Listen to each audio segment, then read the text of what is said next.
início à nossa sessão. Bom, eu sou a Dália, trabalho aqui na Fundação. Nós, a minha parte começou a desejar-vos as boas-vindas e agradecer. Isto já foi preparado com alguma antecedência. Finalmente cá estão. Pedir desculpa porque não está a Pilar meteu-me no avião hoje de manhã. O Sérgio teve que ir buscar a criança hoje, porque esta semana vamos ter sessões todas fora de hora, todos os dias aqui, portanto, eu comentávamos os 20 anos, o ano passado andámos a festejar os 20 anos do Nobel, o ano inteiro, e no último trimestre foi um bocadinho assustador. E há bocado eu pensava, o Saramago, quando recebeu o Prémio Nobel, disse que tinha entendido aquilo como uma espécie de a condecoração das Misses do mundo. Elas recebem a coroa e depois passam um ano em que são a Miss Mundo. E, portanto, ele a mesma coisa, tinha um ano, então esse ano usou para andar aí todo mundo a falar a língua portuguesa, a literatura, mas na verdade depois nunca mais parou, foi esse ano, mas foi a seguir, continua sempre.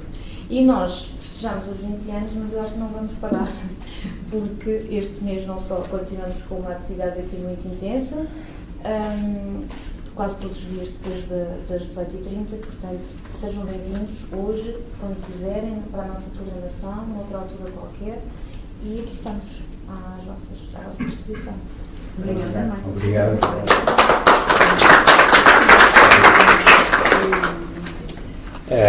Em primeiro lugar, queria agradecer na pessoa da doutora Idália, que desde o primeiro momento foi uma simpatia. Só nos conhecemos pessoalmente hoje. Queria que transmitisse, quer à Pilar, quer ao colega Sérgio, os nossos agradecimentos pela cedência deste espaço e a disponibilidade para fazermos aqui uma intervenção em honra de José Saramago, da sua memória, e sobretudo porque também pessoalmente me liga uma certa afetividade, dado que a primeira conferência que eu assisti do José Saramago já foi há um bom par de anos, ainda na FIL, ali na Rua da Junqueira, onde ele fez a apresentação da Jangada de Pedra e onde eu estava presente, e realmente fiquei encantado com o discurso. E isto, o destino prepara-nos às vezes surpresas, isto não quando eu vou reencontrar o Saramago na Finlândia, que é o meu segundo país de eleição. E foi também no momento em que ele fez o lançamento de um dos livros, que eu tenho a honra de ter sido assinado por José Saramago, e onde já nessa altura fermentava a ideia da associação dos provérbios, embora não existisse na altura, e sabendo eu, conhecendo algumas das obras, que o Saramago era efetivamente um adepto fervoroso dos provérbios, naturalmente que não quis deixar de passar aquela oportunidade sem o entrevistar, embora, enfim, tivesse um certo receio de um anão estar junto de um gigante, que ainda por cima, digamos, a gente sabe como é que estas coisas são. Valeu-me na altura a esposa, que muito simpaticamente facilitou o diálogo com o José Saramago, fazendo-me apenas um reparo, uma vez que ele já, enfim, já dava indícios da doença que o viria a vitimar. E justamente disse-me, Dr. Rui Soares, não demoro por muito tempo. E eu cumpri aquilo à risca, só que o Saramago nunca mais se calava. E, portanto, a culpa de uma entrevista que eu depois acabei por publicar no jornal de Tavira, está publicada essa entrevista, que eu terei todo o gosto de voltar a mandar para cá, porque acho que entreguei em tempos idos à Ana. Naturalmente que isto fez uma certa aproximação àquilo que se calhar todos nós que aqui estamos realmente admiramos no José Saramago. A sua dádiva, a sua visão do mundo, mas disso eu não me vou alongar, porque deixarei para o especialista nessa matéria, que é o Filipe, e que muito rapidamente também farei daqui a pouco uma breve história sobre o percurso do Filipe. Queria aproveitar a sua presença para justamente deixar aqui aquilo que tínhamos preparado para entregar à Fundação por ocasião do colóquio, em que a Fundação foi convidada, mas pelas razões que já aqui foram ditas, de facto não foi possível estar presente. Portanto, faço-lhe a entrega para depois entregar também o diploma para o Sérgio, que nós normalmente em todos os colóquios fazemos, e uma para a própria Fundação Saramago, o diploma, na medida em que nos deram a honra de poder considerar efetivamente como parceiros honoríficos, não é? De maneira que agradecemos isso e deixamos para si isto, não é? Depois teremos também no fim, penso eu, uma entrega simbólica daquilo que foi o colóquio, não deste ano, porque as atas deste ano estão a ser preparadas, mas o último volume do colóquio realizado em 2017, onde, para além de um dos trabalhos do Filipe, efetivamente estarão muitos outros trabalhos com interesse e que eu penso que efetivamente fica bem numa biblioteca como a da Fundação. Caso o livro mereça, de facto, essa vossa admiração, procuraremos completar a coleção, mandando depois em tempo oportuno para cá os 11 volumes que nós já publicamos. De maneira que deixo isso depois ao seu critério, porque realmente valerá sempre a pena numa biblioteca com, digamos, a dimensão desta e o reconhecimento público, também dar a possibilidade de mostrar uma das facetas que o Saramago tinha e que, se calhar, para alguns, mesmo leitores assíduos de Saramago, pode passar despercebida, que são os provérbios. Calmo desde já, agradeço também ao Filipe a disponibilidade e agora fazer uma breve apresentação do Filipe, baseado naquilo que nós pusemos na contracapa, de maneira que...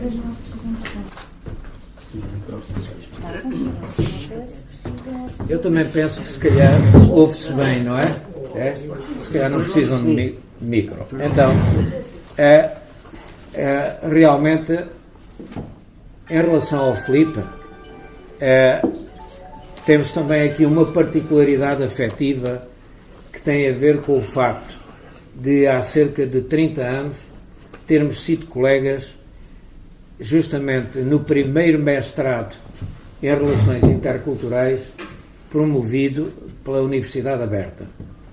Eu, então, era também membro da Comissão de Relações Interculturais. Fui, durante alguns anos, juntamente com a professora Maria Beatriz, secretário desse mestrado, e hoje temos aqui a honra também de ter um ilustre professor desses tempos, mas que se mantém com a mesma juventude de então, que é o professor Dias Farinha. Obrigado pela sua presença. Quanto ao Filipe, naturalmente que eu não vou alongar-me, porque o currículo abreviado dele está aqui. Muitas vezes estes aspectos de natureza afetiva não constam. Eu acho que cada vez mais são importantes, não só pela publicidade que o nosso Presidente da República tem feito da afetividade, mas porque penso que efetivamente é algo que muitas vezes escapa à tradição oral e escrita. O Filipe é uma pessoa que realmente nós consideramos quase como um irmão nosso desde esses tempos. Ele fez um belíssimo trabalho em Marrocos, mas, como em muitos outros campos, muitas vezes as nossas instituições públicas não reconhecem esse trabalho, apenas se limitam a seguir a lei, e o Filipe foi, por assim dizer, corrido de Marrocos, porque tinha atingido o limite, não de idade, mas sim de anos de permanência como leitor do Instituto Camões, em Fez, e depois ainda um ano, quase por especial favor, em Rabat.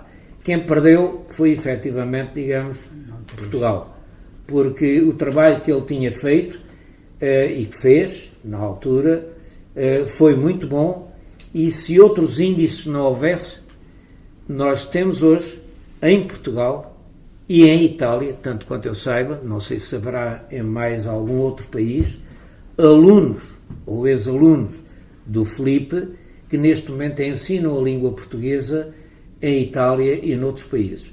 Portanto, realmente, às vezes, é bom que tenhamos consciência daquilo que muitas vezes não aparece em grandes parangonas, tal como muitas vezes não aparece a nossa associação, que é desconhecida para muitos, porque realmente o nosso trabalho é muito sordina, é muito de passagem da publicidade de boca a boca.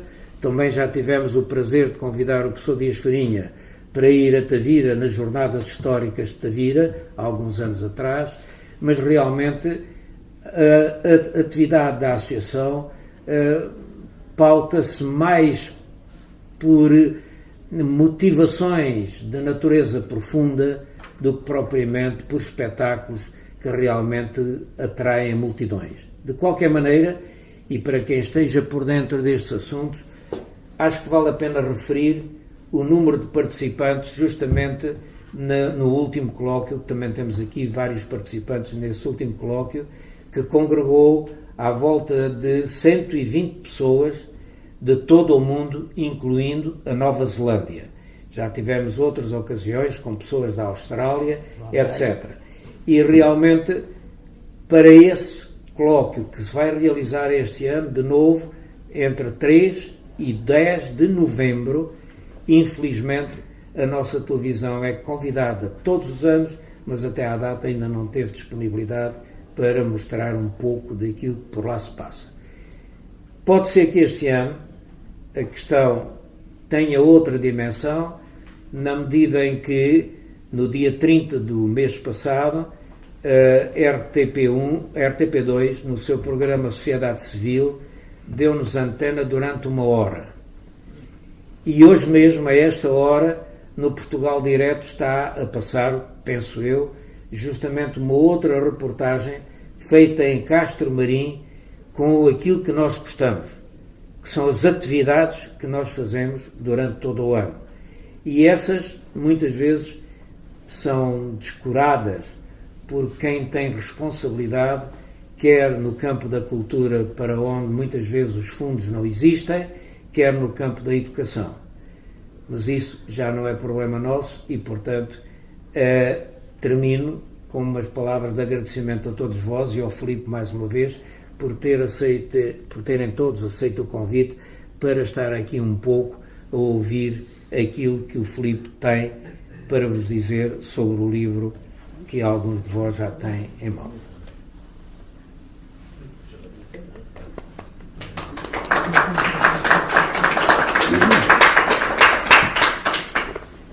Bom, boa tarde a todos. Vou ver se me faço ouvir. Sim? Lá em baixo? Pronto. Eu vou ler um texto que eu preparei para hoje, com alguns tópicos do que é o livro e alguns pormenores do que poderão ser ideias e daquilo que Saramago usa. Dirijo-me à Dona Idália, em representação da Senhora Presidente da Fundação Saramago, prezados convidados, estimados amigos, minhas senhoras e meus senhores. Vale-me da sentença o seu a seu dono como é de justiça, para homenagear José Saramago pela obra que nos legou, passados 20 anos, do tão merecido Prémio Nobel da Literatura Portuguesa. De grão em grão, conseguiu um montão. Não sei se é provérbio, mas é uma adaptação minha. E isto seguindo o apoio num provérbio latino: Pusilum pusilo siadas fiat ingens acerus, ensinado pelo discertus orator António Freire, distinto professor das Línguas e Culturas Clássicas da Universidade Católica Portuguesa, apelidado em tempos pelo Cícero Redivivus no Congresso Internacional de Latim Vivo em 1970 na Roménia, Bucareste. A obra saramaguiana é tal que tem gerado debates e confrontos literários, artísticos, ideológicos, religiosos, políticos e outros. Por todos os quadrantes geográficos, tem servido para a realização de inúmeros estudos académicos e tem feito jus à sua grandeza reflexiva sobre a condição humana. Ela foi um contributo digno do século XX e da evolução da forma de pensar em Portugal, porque nela está sempre presente a máxima saramaguiana: se toda a gente fizesse o que pode, o mundo estaria com certeza melhor. Ele contribuiu bem com a sua parte, debaixo da capa da estética e da criação literárias, com uma vasta obra marcadamente de diagnose da realidade sobre a relação intersocial e a dignificação humana, os confrontos de cegos que veem, mas não lhes convém, e dos elucidados que não enxergam e recorrem ao cacete com vontade de entorpecer as consciências e aniquilar a razão. Não podia ser de outra forma. Ele tinha de fazer valer o poder da palavra ante a palavra do poder, e assim percebia e fazia perceber os sentidos da palavra. Não sou eu quem joga com as palavras, são elas que jogam comigo. As conflitualidades entre povos são bem uma preocupação sua. O seu pensamento sobre a cultura entre os povos e os seus comportamentos intercivilizacionais revelam o seu comprometimento perante o direito à sua existência em paz e liberdade. Afligia-lhe o relacionamento entre povos e Estados pouco interessados com o valor das suas crenças e saberes. Não percebem, no dizer de Adriano Moreira, que não há caminhos únicos quando há ignorância. E o recurso à força bélica não resolve o estado da sua ignorância, que não os deixa ver o valor das diferenças sociais, culturais e linguísticas. Ele olhou para a história com a noção de que o trabalho de emendar é o único que nunca se acabará no mundo. Cedo compreendeu o quão estranhas terão sido as lutas socioeconómicas, interculturais e religiosas pelo poder territorial. Lisboa estava ganha, perdera-se Lisboa. Ou entre a altivez dos povos nórdicos, que não são pessoas como quaisquer outras, sempre hão de saber tudo o que haja para saber. Face à ruralidade dos do sul da Europa, essa gente simples que dá as melhores lições, ou do povo anónimo, homens de força bruta e ciência pouca, subjugado à megalomania monárquica consoante a censura inquisitorial em que uma mão lava a outra.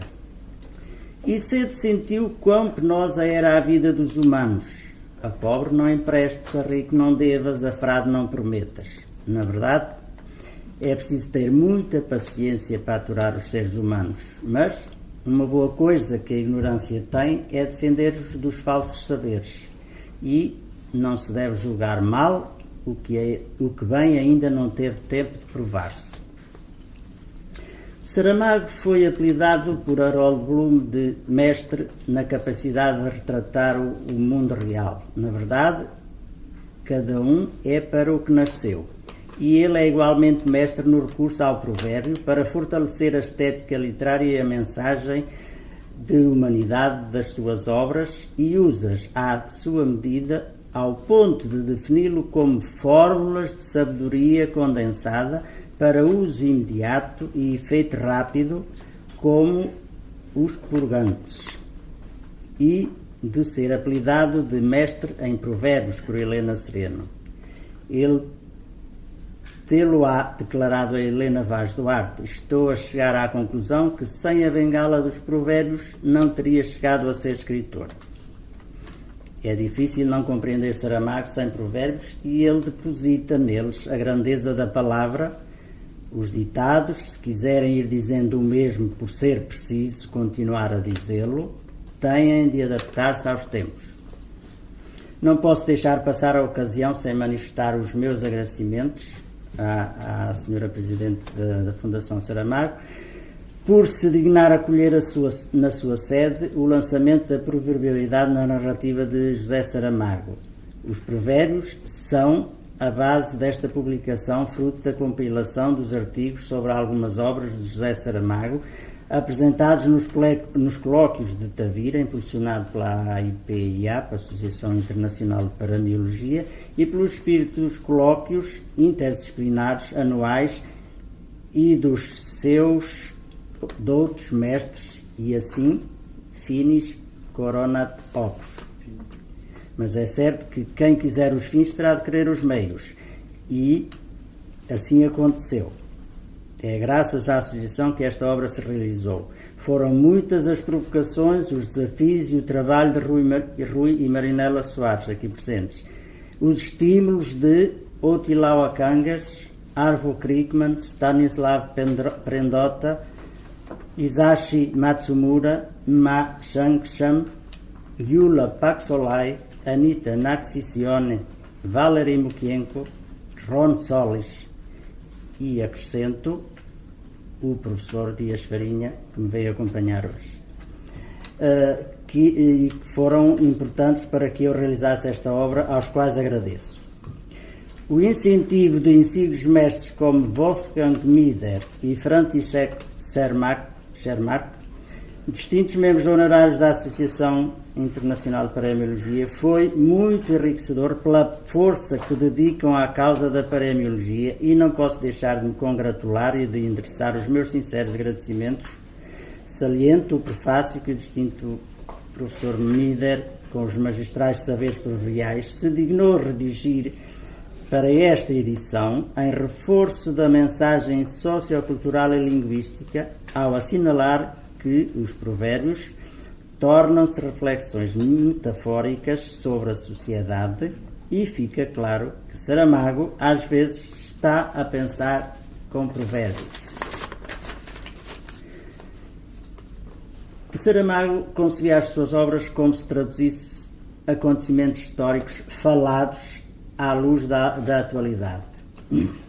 Era um migrante intercultural, como são os provérbios, e como se de um movimento migratório intelectual se tratasse. Isto faz-me reconhecer aqui o especialista europeu António Perotti, fundador do Centre d'Information et d'Études sur l'immigration internationale, em Paris, autor da obra Migration et Société Pluriculturelle en Europe, e também a primeira mulher portuguesa antropóloga e professora Maria Beatriz da Rocha Trindade, que hoje não pôde estar presente, dedicada à causa da sociologia das migrações e das interculturalidades, fundadora do primeiro mestrado europeu em relações interculturais em 1991, no Centro de Estudos das Migrações e das Relações Interculturais na Universidade Aberta de Lisboa.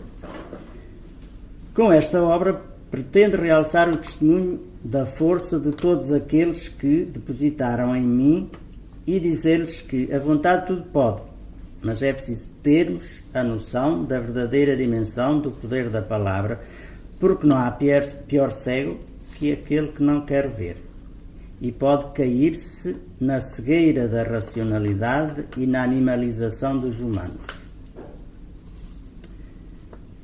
Esta obra compõe-se, portanto, de textos apresentados nos 11 colóquios em que intervim, e são baseados nas 6 obras seguintes: Memorial do Convento, O Ano da Morte de Ricardo Reis, Ensaio sobre a Cegueira, Ensaio sobre a Lucidez, História do Cerco de Lisboa e A Viagem do Elefante. Os últimos serão mais especificados e mais densos, e portanto também mais extensos, porque foi quando eu me comecei a habituar às idas aos colóquios a Tavira. No princípio era um ignorante e, de certa forma, não encontrarão tão atrativos os primeiros artigos. Estas obras são marcantes na narrativa saramaguiana, no sentido em que o enfoque em marcos da história portuguesa se tornou um espaço permanente do pensamento, em que ele atua sempre com um olhar crítico dirigido na história do presente. O mesmo enfoque se verifica nos relacionamentos intersociais que traduzem a afirmação da natureza humana pela sua atuação entre os seus iguais e pelas dinâmicas organizativas e civilizacionais do homo politicus, mas que está longe de o ser, hoje e sempre constantemente em mudança, com recurso nada abonatórios da dignidade humana e da sociedade. Para além destes artigos, há um último artigo que são algumas referências de Saramago e não só sobre a definição do provérbio. E neste caso, já mesmo numa parte final, aparecem mais uns dados que fui buscar a autores árabes de séculos muito antigos, de séculos muito atrás, e que poderiam ajudar a dar-nos a noção do que é a importância de provérbios ao longo da história. Um deles, estou-me a lembrar de um deles que remonta ao século VII, VIII, e já como tradutor das obras de obras de sânscrito para persa e para árabe, e onde ele aborda referências características do provérbio, desde uma luz para a mente, uma agradabilidade ao ouvido, enfim, uma série de características que nessa altura já eram bem notadas e bem aceites, e que parece que ao longo dos tempos se perderam. Agora, felizmente, estamos a voltar e a acordar um pouco para isso, embora, graças a estes senhores que se lembraram agora, nestas idades, de se meter nisto, porque não podem parar. Mas isto são à partes.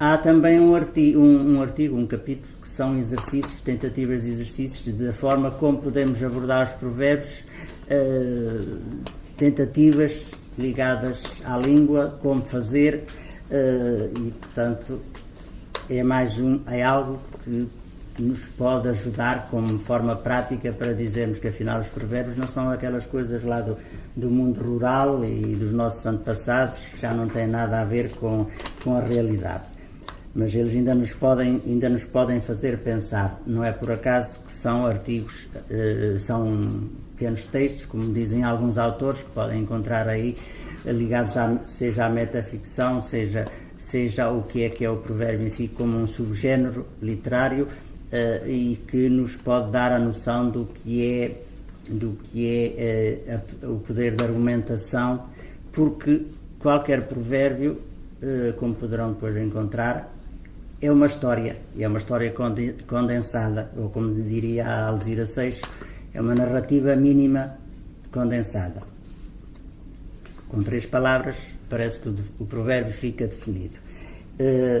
Mas eu, como não poderia ficar sem também pensar na minha definição, ela vai aparecer-nos a seguir. Portanto, apesar de não ser um especialista, ouso meter a força em seara alheia e entrar em domínios tão específicos da paremiologia. Contudo, não pretendo, com esta obra, ir por além virtusqueado, mesmo quando me atrevo a definir provérbio como unidade comunicacional processada, atemporal, estético-semântica, pragmática, com efeito catártico e inteligível. Muito obrigado a todos.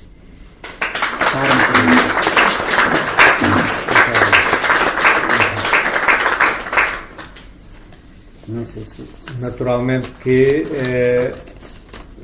penso que a leitura que o Filipe fez, e até tendo em atenção a definição que ele próprio dá de provérbio, talvez mereça uma troca de impressões, quer em relação, digamos, àquilo que ouviram, quer em relação à vossa experiência, porque, no fundo, a definição que ele apresenta mesmo no fim tem ali uma série de palavrões que, traduzidos, digamos, em linguagem corrente, e eu vou fazer contraponto com ele, direi que, se calhar, na minha linguagem de matemático, é muito simples. O provérbio é uma tradução de uma experiência de vida. E entre estas duas coisas a discussão está aberta. Por favor, vamos efetivamente dialogar e aquilo que tu puderes responder para questões motivadas pela leitura, tudo bem.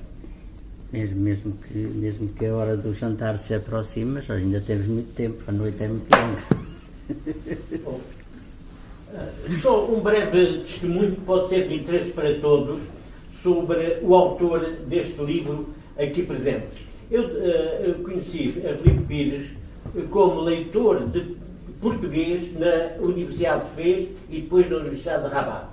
E verifiquei o grande empenho que ele teve e manteve durante anos, muitos anos, a ensinar o português, a literatura portuguesa, a história de Portugal, naquele meio.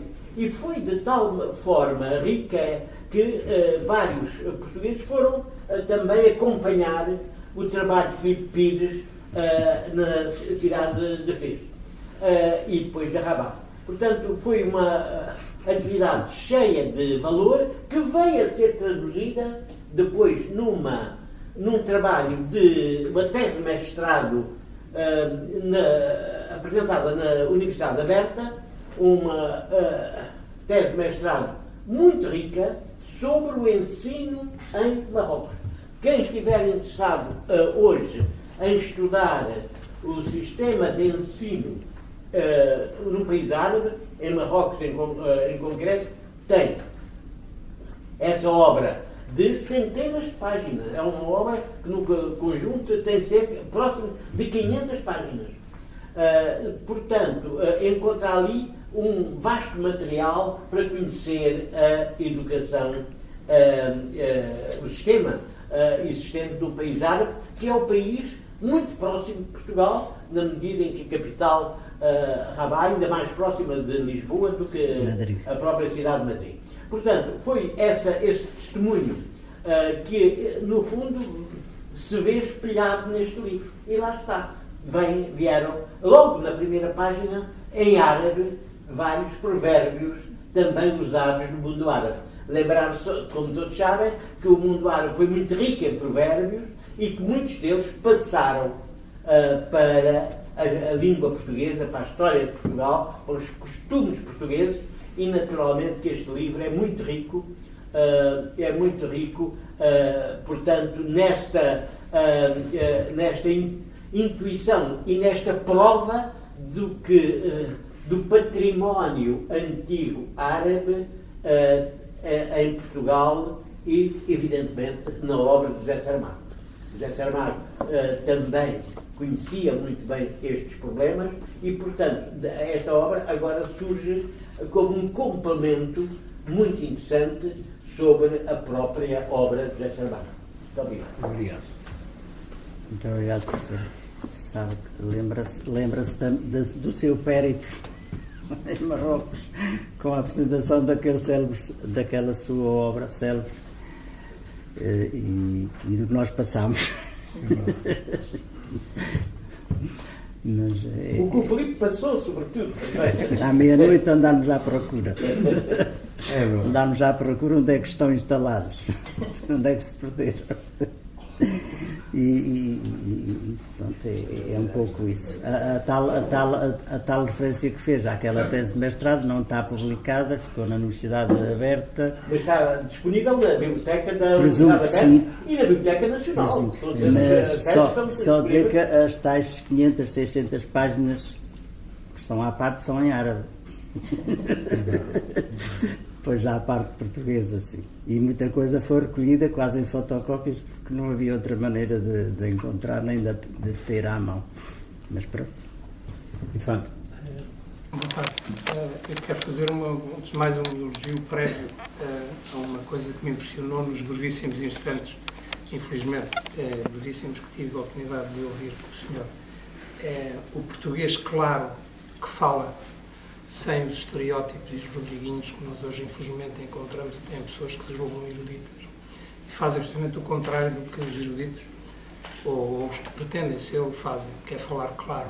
É um português, não digo lei porque a expressão tem ressonâncias um bocado bafientas, mas uma linguagem chá, mesmo quando se tratam de questões feito o elogio, que espero não leve a mal, eu queria só que, antes daquele tentame de definição que fez do provérbio, e que me parece muito útil, interessante e merecedor de uma atenção que, se calhar, hoje não vamos ter tempo para ele, mas, antes disso, afirmou que o provérbio é uma narrativa. Eu não questiono, só gostava de perceber melhor, preferência com alguns exemplos, perceber melhor porquê. Porque até agora eu, na minha santa ignorância acerca da paremiologia, pensava eu que não era uma narrativa. Pelo menos não é narrativa naquilo que a narratologia, esse palavrão que alguém inventou para vender livros, se calhar, peço desculpa, afirma habitualmente. Narrativa, estou habituado a frases lapidares, exprimem conhecimentos acumulados, às vezes em gerações, e às vezes muitas, em circunstâncias as mais diversas, mas narrativa, não pensava eu que em 2 orações, que normalmente é o que... Sim. Mas pronto, estou a alongar. E o senhor é que... Não, eu também...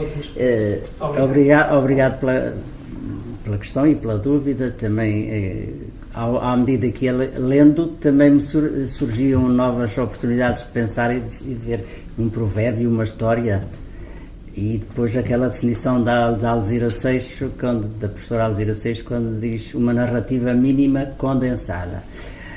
É verdade que não temos lá a história temos que saber ler, porque o provérbio transmite, são as ideias que eu retiro um pouco e não entrando muito pelo campo da investigação e do ensino, a nível do ensino superior, porque não é já não estou em tempo de me dedicar a isso e fugi e desviei-me um bocado disso, mas um provérbio, para muitos estudiosos daqueles que nós recebemos em Tavira, e parecia que não, parece que eles têm uma história, porque eles muitas vezes surgem em contexto histórico e vão-se definindo, vão-se dizendo, às vezes as tais frases chaves que vão ficando ao longo do tempo e com o tempo é que se acentuam e ganham forma e raiz. Mas a história às vezes temos que a encontrar, e eu penso que há aí um exercício aí da questão da história da metaficção e de criar uma história. O mesmo provérbio pode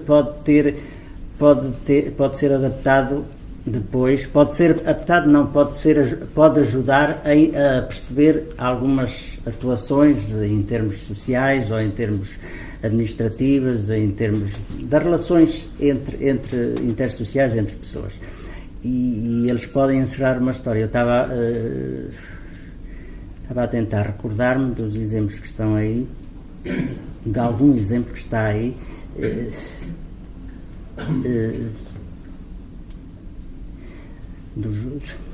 Pois, este é o meu problema. Não sei se lá vou ter sítios, mas esta é a história do gato dentro. Vai não sei o que e vem tosqueado. Vou por lá e venho tosqueado. Ir por lá e vir tosqueado. Por exemplo, olha, esse pode ajudar. Esse pode ajudar. Essa é uma das expressões de Saramago que ele usa. Ir por lá e vir tosqueado. Dito assim, parece que ficamos sem nada, mas ele pode nos dizer, depende daquilo que estamos a fazer ou que quisermos fazer, tentamos ir um pouco à maneira do sapateiro, ir além da gasca, da chinela, e meter-se em seara alheia, a tentar mostrar, fazer ou evidenciar-se ou envaidecer-se, e no fim esteve como nós dizemos, a armar-se, e na volta vem de cabisbaixo, por exemplo, ou envergonhado porque deu mau aspecto, portou-se mal, enfim. O provérbio em si, aí já há como que uma história que anda à volta. O provérbio encerra um resultado, e esse pode ser aplicado ou pode ter sido em conta em relação a um determinado aspecto que se passou, ou depois pode servir para ser o resumo de outra atuação de uma pessoa qualquer, e ser adaptado, ser aplicado a outra situação parecida ou muito idêntica. É um pouco nessa mira. E por aí talvez já se possa perceber um bocado que os provérbios em si acabam por ser uma história, não parece, mas acaba por ser uma história. E também já encontrei muitas vezes autores a falarem do provérbio, que também fez causou-me alguma impressão, mas ao princípio, de apresentar-se o provérbio como um subgénero literário. E já há autores, já há pessoas que começam também um pouco a falar disso como um subgénero literário. É um bocado difícil para já, eu também estou com o senhor, é um bocado difícil chegarmos a tanto, mas já aparecem. Eu queria acrescentar talvez algo que possa ir ao encontro do que o nosso amigo perguntou, dizendo, por exemplo, que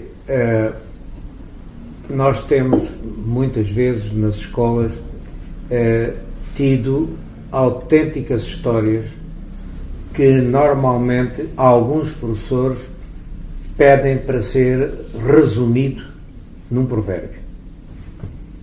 E temos encontrado também situações ao contrário. Aliás, esta prática é muito frequente nos países do leste. Muitos dos livros de provérbios em russo, em ucraniano e outras línguas, muitas vezes aparecem como título de uma história, que pode ser desenvolvida de uma maneira, porque como cada cabeça a sua sentença, então a gente percebe porque é que aquela história se desenvolveu a partir daquele título, que é um provérbio, ou exatamente o contrário, como remate de uma história que por vezes é longa, que por vezes não é memorizável, e daí que a definição do professor Miller inclua justamente como uma das características o ser memorizável. Aliás, essa também é uma característica pela qual nós utilizamos os provérbios em educação, e nessa altura aquele resumo feito com um provérbio normalmente é aquilo que nós pretendemos fazer passar para o aluno. Inclusivamente, e vou citar um provérbio de todos conhecido, que é em casa de ferreiro espeto de pau. Na Polónia, eles dizem em casa do sapateiro o filho anda descalço, como aliás o dizem também com uma ligeira variante em França. Ora, isto tem uma história por trás, a meu ver, mas eu sou matemático e, portanto, peço desculpa se estou a meter a foice em seara alheia, mas de qualquer das maneiras há uma razão pela qual, e essa é a minha função enquanto estudante desta matéria com uma visão de matemático, é não tanto ligar às palavras que estão presentes naquela expressão, mas sim ao seu conteúdo funcional e àquilo que é uma possível ou várias interpretações que aquela expressão provoca. E, portanto, aqui se calhar não faria sentido dizer em casa de sapateiro o filho anda descalço, talvez também faça sentido, mas na Polónia faz porque isso acentua que num país que tem, digamos, um clima um pouco mais agressivo que o nosso, efetivamente acentua aquela ideia de que uma profissão, neste caso o sapateiro, como o ferreiro, justifica-se por aqueles proventos que podem trazer para casa. E, naturalmente, que muitas vezes nós também utilizamos outra expressão, dizendo justamente que os de casa muitas vezes são sempre os últimos a serem satisfeitos, porque naturalmente a procura e o exercício daquela profissão é para angariar fundos para, digamos, o agregado familiar.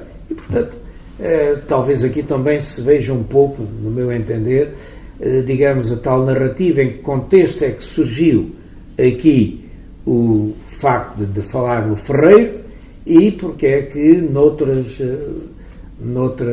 latitudes, longitudes, se utilizam expressões que são equivalentes.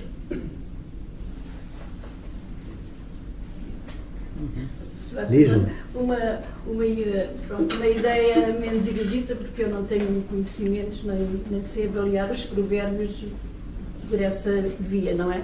Mas, pela minha experiência pessoal, todos nós convivemos com os provérbios desde pequenos, não é? Quer sejamos eruditos, quer sejamos analfabetos e tal. Portanto, a ideia que eu tenho para mim é que um provérbio é uma espécie de sabedoria concentrada.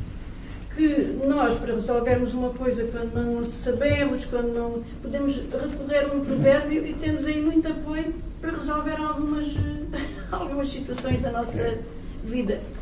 Não sei se isso faz que é o que o Saramago faz constantemente, e é o que o Saramago faz constantemente nas obras. Está com muitos remates uns atrás dos outros, em termos de explanações que faz, ou de contestações, ou de ironias, em situações concretas da vida, no ensaio sobre a lucidez, são umas atrás das outras, e lá vem um provérbio que faz que serve como que juízo final de valor, e que é mais perceptível e traduz melhor a ideia dele, porque passa melhor do que simples palavras.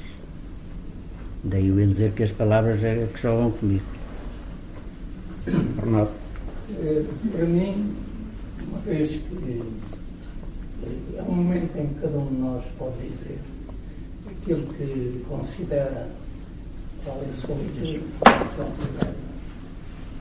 Para mim, realmente, o provérbio traduz coisas que aqui realmente foram ditas, que têm a ver com um saber acumulado, que, numa expressão mais simples, se sintetiza e que muitas vezes é utilizado exatamente como remate de uma explanação, de uma conversa, de uma aula que se dá, de uma discussão, de uma coisa que se tem sobre a carência de meios, as dificuldades em gerir quando se não tem. Uma pessoa diz,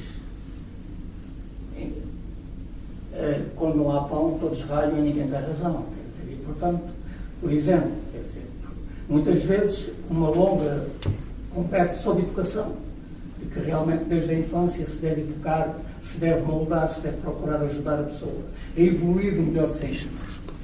E depois pode-se dizer pequenino só, quer dizer, nem sempre as analogias são completas, mas no fundo trazem uma certa síntese daquilo que é uma intenção que é dita com muitas palavras e que realmente depois no provérbio se encontra uma maneira simples e clara de dizer muito e dizer mais sinteticamente o que num longo discurso pode não ter dito e pode não ser tão bem captado. E o provérbio tem uma coisa que para mim é diferente de certas frases. Muitas vezes se dizem, por exemplo, eu lembro uma coisa ligada até à minha vida. Uma vez ouvi uma coisa que eu nunca me esqueci, Duralex ad lex, por exemplo. Outra vez também, numa semana da recepção aos alunos em agronomia, o professor Pereira de Moura, ao fazer uma intervenção tal, sobre a universidade, disse em latim, eu não fixei em latim, mas fixei a ideia, porque era o que ele queria, de facto, dizer. Ele disse, vós que entrais, disse em latim, depois traduzido, vós que entrais, perdei a esperança, que é a entrada do inferno. E então, quer dizer, isto são frases que realmente, ali, por exemplo, tinham uma analogia perfeita, que eu queria dizer que a universidade não representava tanto quanto a gente pensava que ia lá buscar, e que entrar ali não era entrar no paraíso, de algum modo, quer dizer, vós que entrais para ele. Portanto, mas de qualquer modo são maneiras de dizer muito, são fechadas, são rígidas, de algum modo, Duralex ad lex. Vós que entrais para a esperança.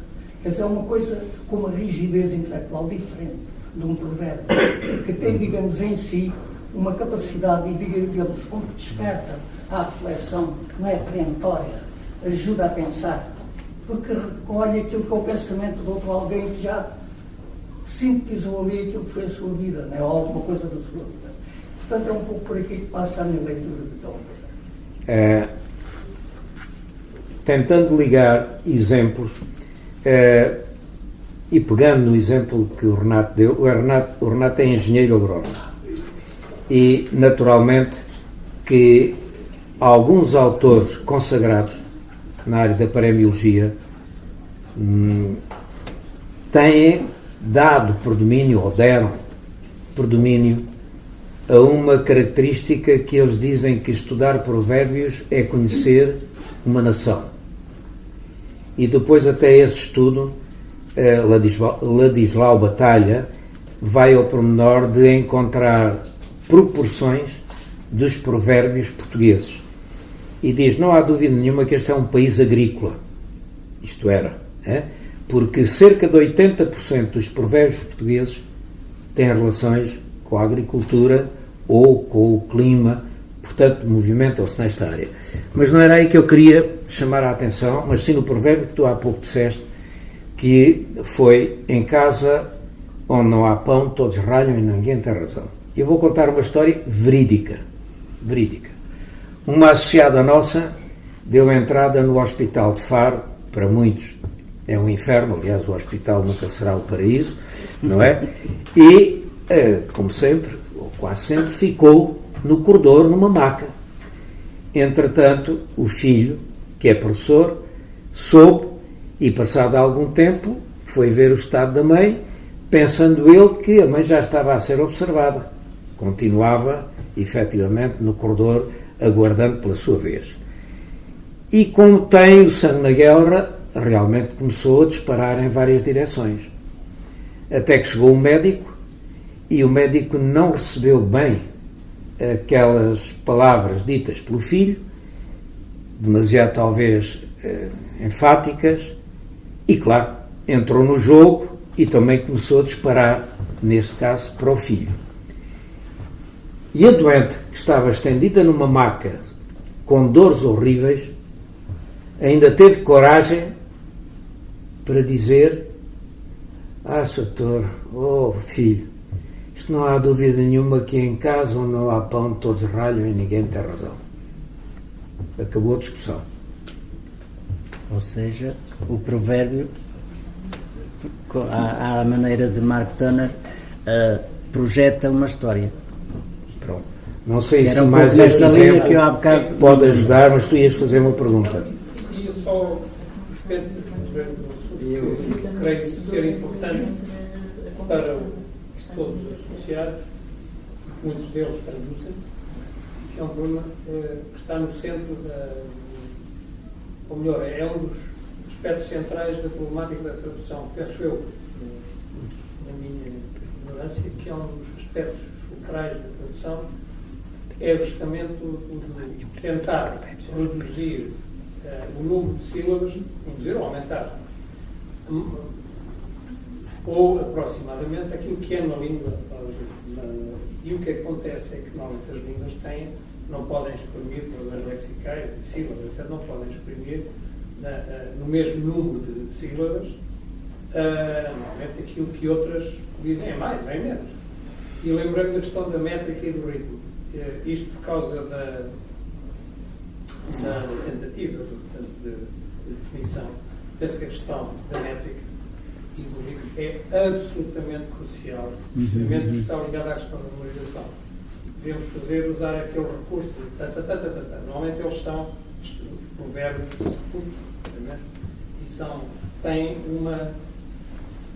podiam ser traduzidos por um tambor ou uma caixa. Está lá? Caso de Ferreiros, Pedro de Pau. E podemos fazer os tantantãs todos, depois com as respectivas adequações.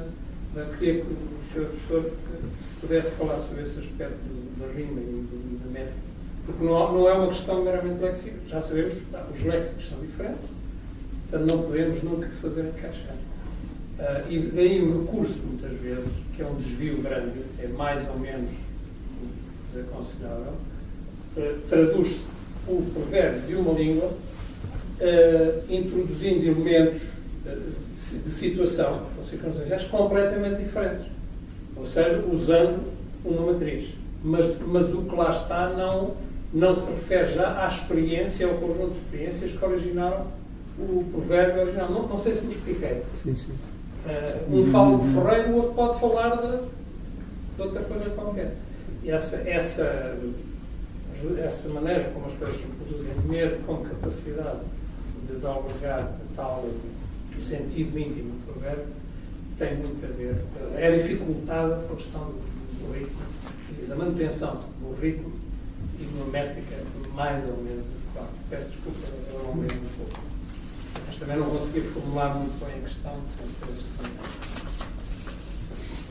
este.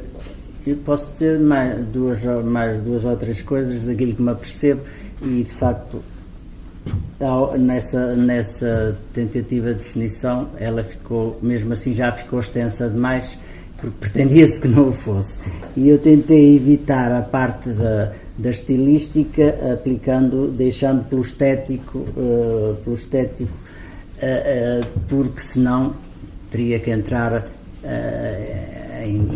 indicadores portanto, da estilística, mas sei que há colegas nossos que se prendem muito, e eu mostrei a um francês e disse, está aqui, e ficou contente, mas ele à primeira também não percebeu onde é que estava a estilística.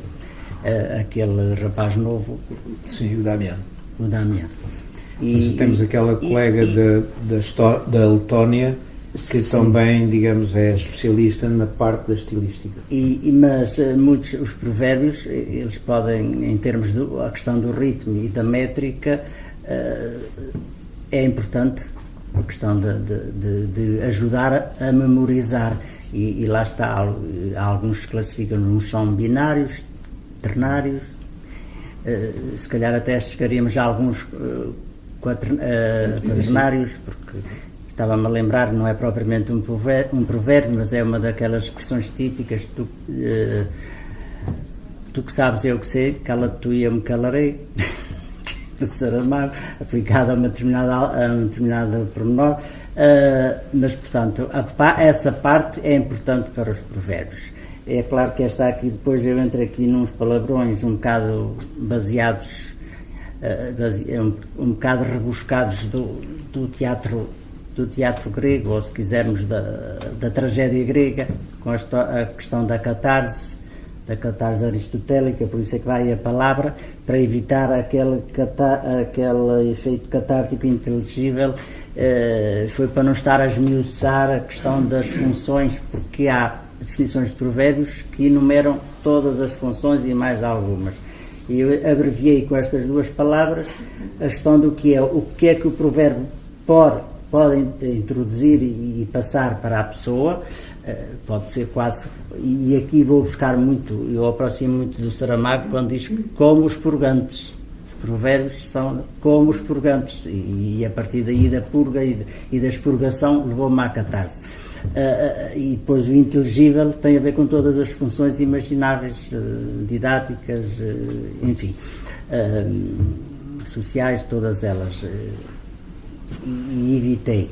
É claro que depois acaba por ser uma definição um pouco mais pesada para qualquer pessoa, e tem aí uma outra parte, tem uma outra palavra que eu tentei com o professor Schermark perceber, o meu inglês é fraco, a questão do atemporal ou do intemporal. Para mim não são a mesma coisa, intemporal e atemporal não são a mesma coisa, embora pareçam.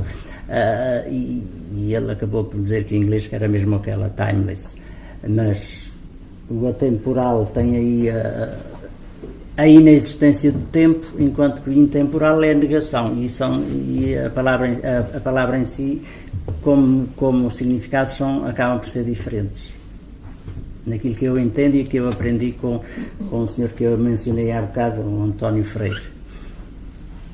Mas em relação à parte da estilística, foram só uns pormenores, não posso adiantar muito mais, não sei se... Mas é evidente que muitos autores, tanto quanto eu conheço, neste momento há cerca de 100 de definições de provérbio. E ainda os grandes intelectuais por esse mundo fora ainda não se entendem quanto à definição. E é compreensível que tal não aconteça.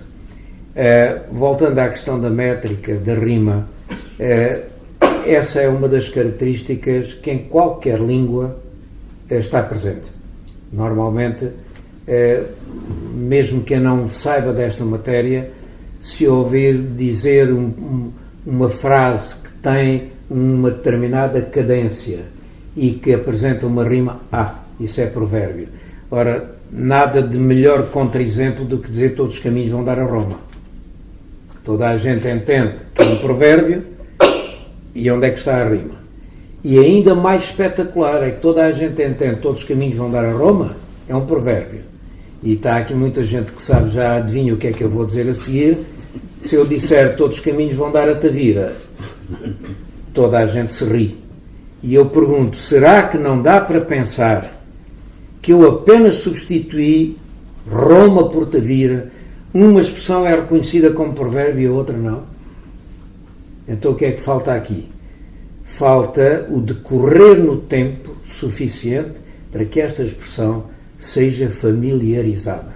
É um trabalho de um nosso associado austríaco que se debruça sobre, efetivamente, a familiaridade do provérbio, daquela expressão.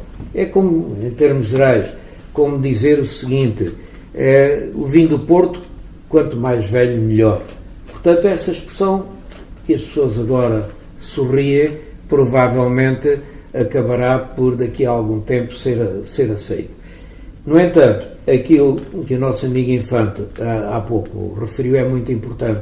E daí que naquela série dos meus livros, Provérbios Europeus, eu tenho optado por um conceito matemático, que é o conceito de equivalente semântico.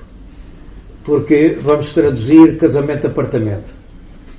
Diga-me, meu amigo que é tradutor, diga-me qual é a língua em que eu posso traduzir e encontrar duas palavras para realmente terem o sentido que esta tem. No entanto, há provérbios com duas palavras noutras línguas que então agora, se nós quiséssemos converter para português, teriam a sua dificuldade de encontrar a tradução. E eu acho que o exemplo dos provérbios é um bom exemplo daquilo que o meu amigo na sua conversa foi dizendo. É que traduzir, e se as pessoas, enfim, ligarem um pouco à etimologia da palavra, é trair. Portanto, então com os provérbios a traição é completa na grande maioria. E eu dou sempre como exemplo aquele nosso muito característico, pelo São João a sardinha pinga no pão.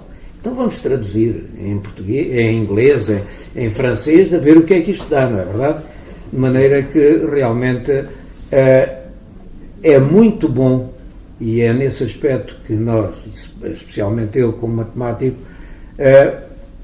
não podendo entrar em detalhes específicos de situações que se me escapam, eu digo que realmente a grande importância do provérbio em termos interculturais é servir de ponte de entendimento.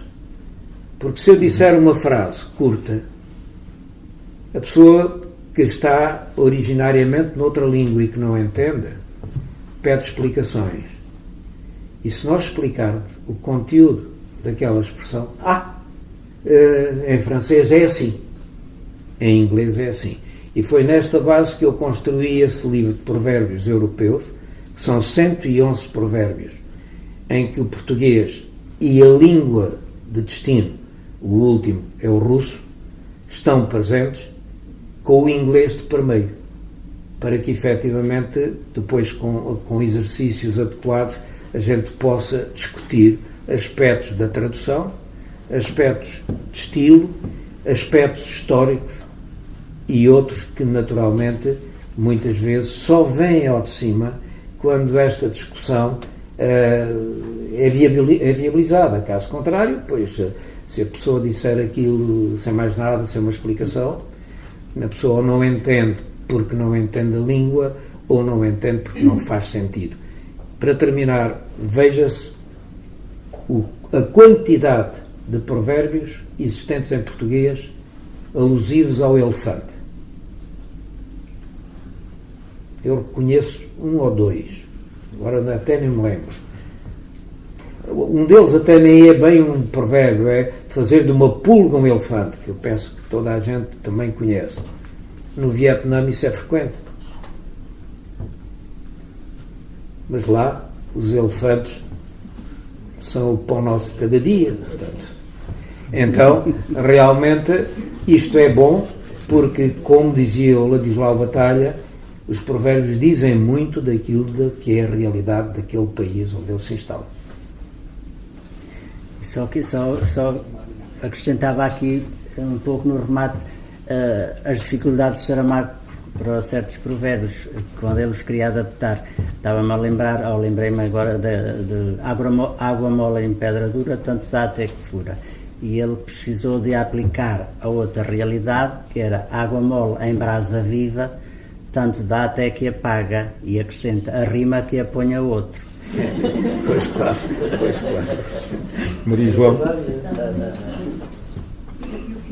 peço desculpa, falo muito baixo, mas queria justamente referir dois aspectos, sobretudo em países onde a mulher tem muita dificuldade ou é mesmo proibida de falar sobre determinados assuntos.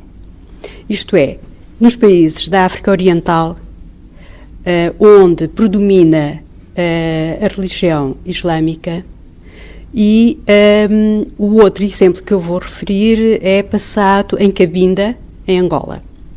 Justamente nos países da África Oriental, em Zanzibar, na Tanzânia, o que é que acontece? A mulher, na religião islâmica, não lhe é permitido dizer determinadas,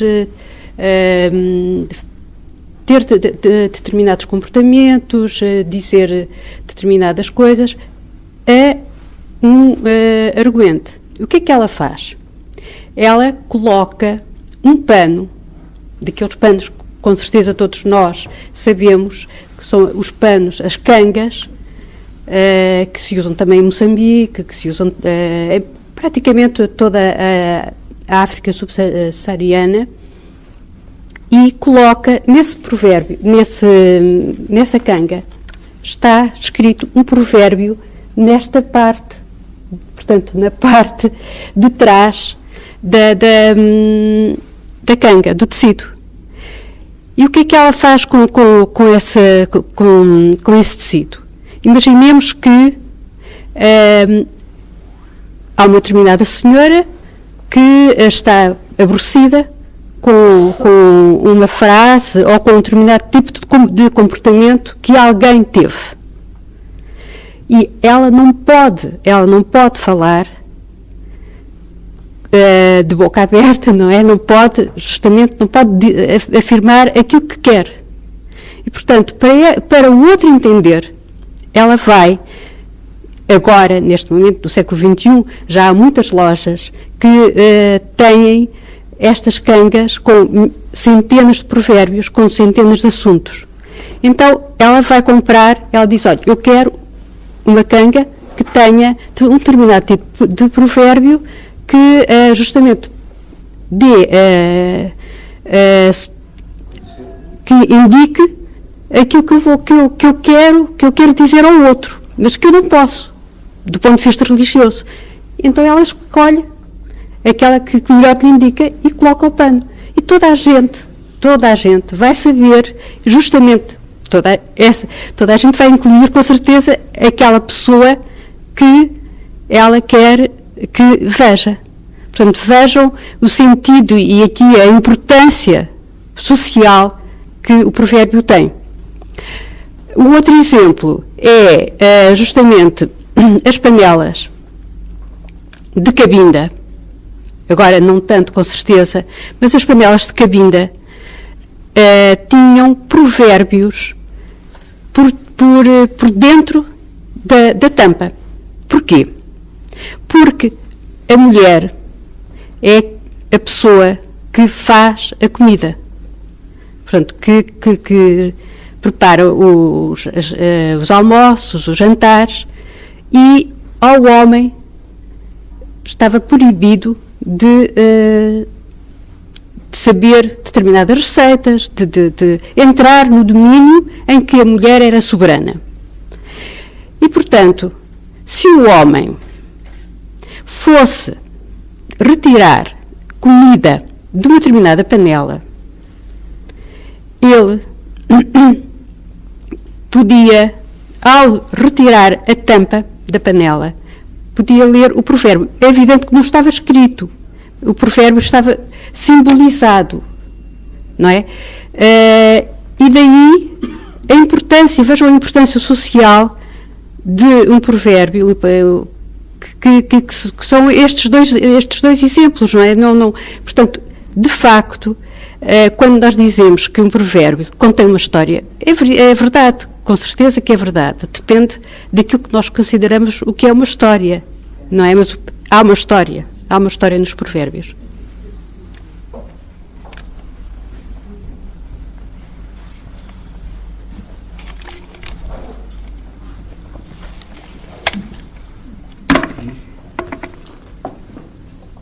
Já agora,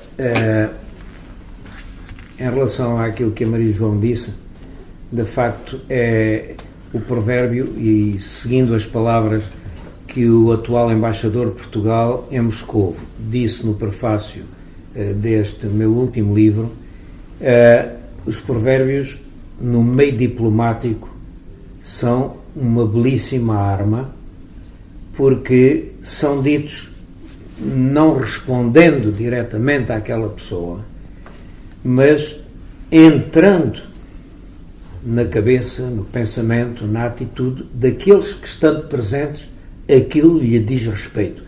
Veja-se o exemplo que eu há pouco referi: casa onde não há pão, tal. Repare-se, estavam vários doentes ali. Isto é uma expressão que qualquer doente que tivesse com capacidade para entender, entende. Mas se calhar não o entende com a profundidade das duas pessoas envolvidas. Porque a essas é que aquilo era dirigido. Às outras é uma coisa que se calhar toda a gente entendeu, como se calhar no hospital a gente sabe que há falta de medicamentos, há falta de instrumentos, há falta de enfermeiros, há falta de... Mas, repare-se, aquela era uma discussão dirigida àquelas duas pessoas que encaixaram aquilo e perceberam. A sessão já vai longa, mas eu não resisto, até porque temos aqui a nossa colega ligada ao teatro e há pouco tivemos uma conversa, e este livro é um daqueles que nós gostamos sempre de fazer quando andamos por este país fora, fazer, digamos, a nossa digressão proverbial. Os miúdos são pequenos, mas não são parvos. E entendem muito bem, e nós gostamos muito de inserir o provérbio a talho de foice. Porque aí os miúdos podem não acusar logo, eu sei, eu percebi, mas ficou lá a mensagem. Este livro foi feito, é o último livro que nós temos publicado com um colégio em Faro, onde nós fizemos a nossa ação normal. Depois demos tempo para professores e alunos interessados na matéria avançarem um bocadinho mais, e resultou um livro com provérbios que eles depois escolheram, que eles explicaram, que fizeram as ilustrações e que disseram porque é que tinham feito aquela ilustração e não outra. Eu normalmente gosto desse, até porque, como estamos numa época de muita promiscuidade entre o futebol e a política, este é do futebol, podia ser da política. Quem não arrisca, não petisca. Explicação de Carlos Coelho, do 2º ano da escolaridade básica.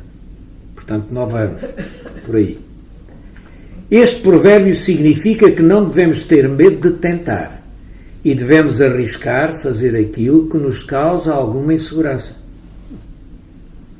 Se nunca tentarmos, sabemos que certamente não iremos conseguir. Mas se arriscarmos, podemos ser bem-sucedidos. Exemplo, ilustração.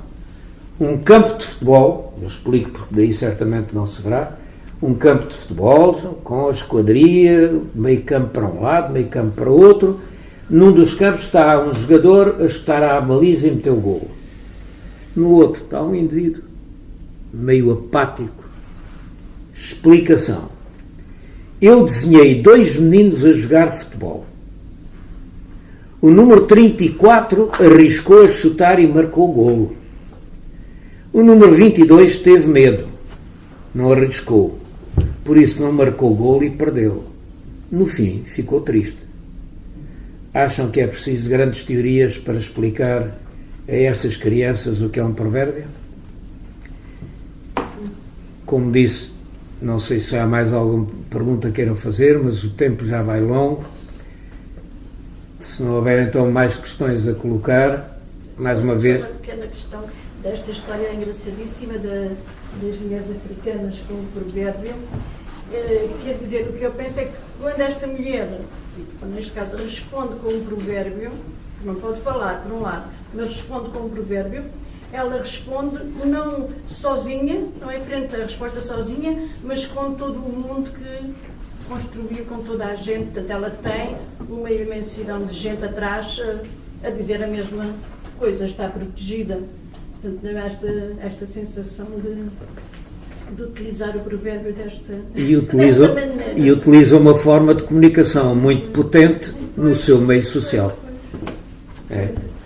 Então, resta-me mais uma vez agradecer a todos e à doutora Idália mais uma vez ter-nos acompanhado. Espero que todos tenham gostado e os cumprimentos mais uma vez também à direção desta casa que também nos acolheu. Faremos o convite para que na próxima edição do colóquio possam estar presentes, porque aí encontrarão uma diversidade enorme de atuações, umas voltadas para as funções dos provérbios, outras voltadas para a tradução, outras voltadas para os ambientes sociais e por aí fora. Outras para a estilística, como essa nossa colega da Letónia, e portanto encontrarão lá de facto uma diversidade enorme de situações onde o provérbio parece ser útil. Muito obrigado a todos e muito boa tarde.